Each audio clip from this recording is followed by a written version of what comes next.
Let's take a look at a unit.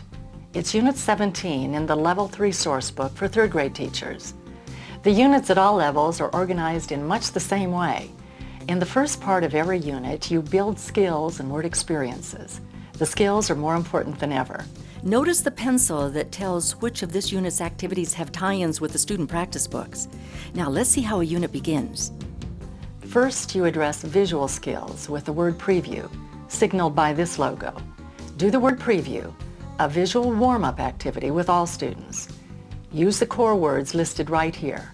And what are the core words?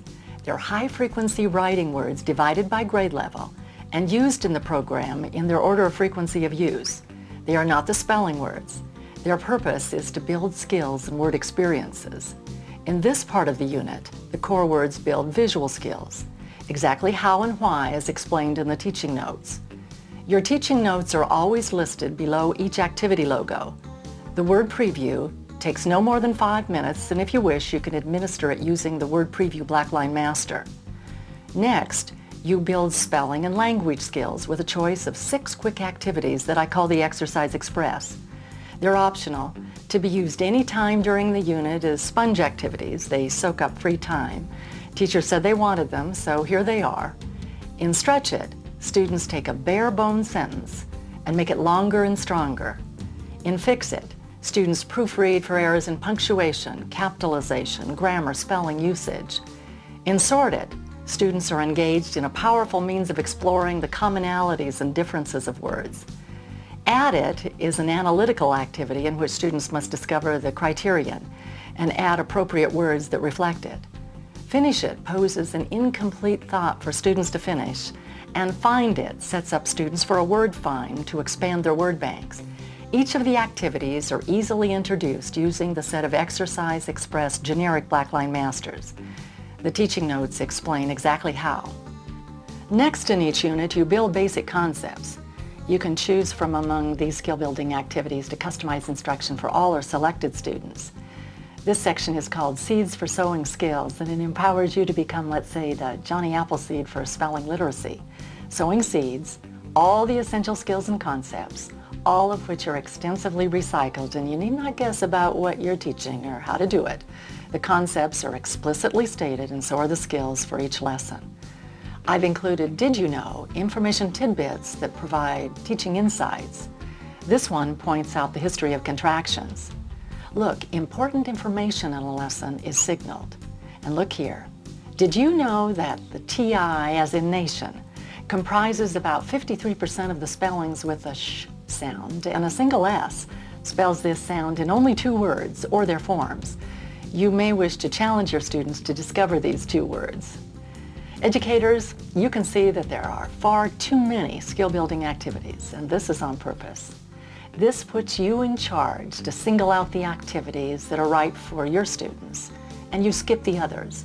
The activities reflect different teaching styles, and they span a range of ability levels so that all students can participate in the same unit. One size does not fit all. The activities also reflect various teaching formats. Many are independent. They could be small group activities. Some may be teacher-directed lessons. Many can begin or end as a homework assignment. It's up to you. More than anything, the activities engage students. Students are involved, and they discover how their language works. Let's take a look at some examples. Here, students brainstorm for words with the IGHT pattern. Light.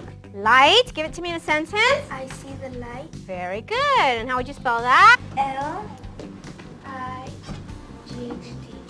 Very good. Any other ones? Moss, do you have another one? Tight. Tight. Give it to Like me in a cast sentence. Too tight. Okay. And how would you spell it? T-I-G-H-T.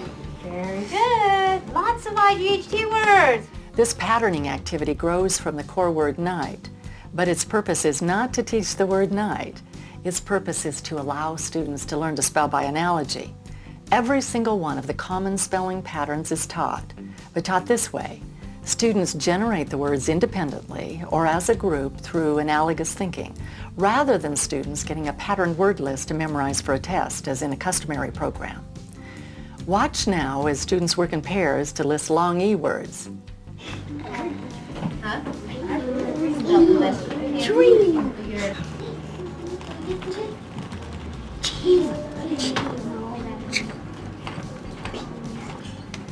We are focusing on what sound, you guys? E.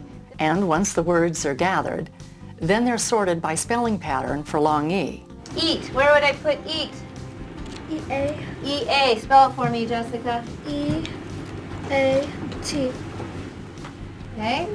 Pedro. Peach. Peach. Where would I put peach? E-A. Okay, E-A. Spell it for me, Pedro. P-E-A-C-H. Excellent. Okay, Joe. Because. Do we have that one up there? No, where do we put because? In the E, second one. Good, spell that one for me. B-E-C-A-U-E-S. Not E-S, S-E? S-E. Now watch as students work together to discover that the letter G can spell the just sound when G is followed by E, I, or Y. They learn that the E is the most prevalent. This is what I want you to do in your table groups. Person A, you're in charge of leading the discussion. Why is it that in some cases a G has the sound of a J? Gigantic, G-I, or Nigeria, it's G-E, and hydrogen, G-E, so I think it's when it comes before a vowel. G-I and giant. G-E, judge. You know, the vowel comes after there's a D in fudge. A D, like, the D that, like, fudge, the E is after the G, and that's a vowel, and then jam. And once small groups have brainstormed, then the purpose of the lesson comes to the fore. I've discovered that the E, or the vowel that comes after the G, turns it to make it the sound of J. The sound of J. What letters did you find most often? What letters did you find then? Mainly E. Next, these students learn how to anticipate whether a word that ends in this sound is spelled D-G-E or G-E. They discover it's quite predictable. Often teachers post charts for the ongoing collection of words that support spelling generalizations like this one. The chart creates what I call an active word wall so that students become discriminating observers of words across the curriculum. The program truly cultivates word exploration.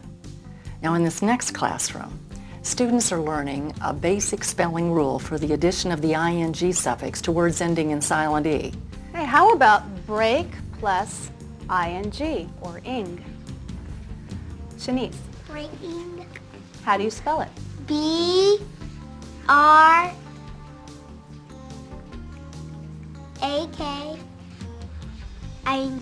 Excellent. This lesson grows from the core word make, but its purpose is not to teach the spelling of make or making, but to teach students the silent E rule, for which later expands into use using, write writing, come coming, and so on, as students encounter other verbs with final silent E. Vocabulary development is one of the extensive language-related skills addressed in the program. For example, students learn the meaning of idioms and proverbs that emerge from the unit's core words. Take a look at this lesson on idioms. And there are 6 phrases up here on the board that you and your partner are going to try to figure out what they mean. Some of you may have heard the phrases before. In fact, I'm pretty sure that you have, and so you have a pretty clear idea of what you think they mean.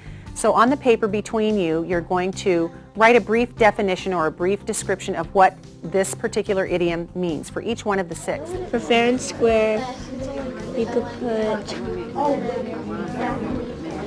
reasonable.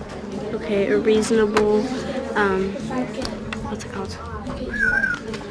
Reasonable, no, equality for everyone, I don't know. A reasonable or an equal solution. Yeah, an equal solution.